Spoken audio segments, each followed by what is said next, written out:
مدنی مرکز فیضان مدینہ ڈھاکہ بنگلہ دیش میں قائم فیضان آن لائن اکیڈمی کی برانچ میں دعوت اسلامی کی مرکزی مجلس شورا کے رکن حاجی محمد شاہد اتاری کی تشریف آوری ہوئی۔ اس دوران رکن شورا نے مدنی خبروں کو بتایا۔ ڈھاکہ فیضان مدینہ بیسمنٹ میں نا الحمدللہ فیضان آن لائن اکیڈمی کی ایک برانچ شروع ہو گئی اور اس کو مزید انہینس کرنے کا بھی طے ہوا ہے، اور انشاءاللہ مدرسۃ المدینہ بالغان بھی اس کے ذریعے سے بنگلہ دیش میں اس کو عام کریں گے انشاءاللہ کریم۔ اللہ پاک برکت دے۔ فیضان مدینہ میں ماشاءاللہ جامعۃ المدینہ بھی ہے نا، مدرسۃ المدینہ بالغان ماشاءاللہ، نائٹ جامعۃ المدینہ بھی ہے، زندہ باد الحمدللہ۔ ہفتہ وار اجتماع بھی ہوتا ہے اللہ کے رحمت سے الحمدللہ۔ اللہ ہم سب کو قبول فرمائے۔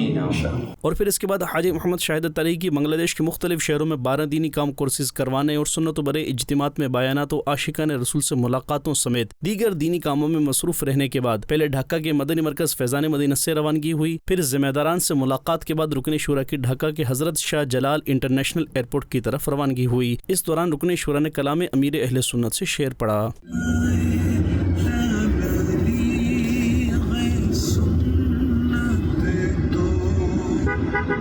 جہاں رکھے مگر کاش میں خوابوں میں پہنچتا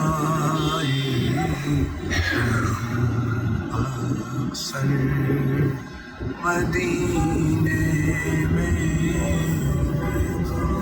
اور پھر ڈھاکہ ایئرپورٹ سے ذمہ داران و عاشقان رسول نے محبت و عقیدت سے بھرپور والہانہ انداز میں ملاقات و دعاؤں کی التجا کرتے ہوئے رکن شورا کو الوداع کیا۔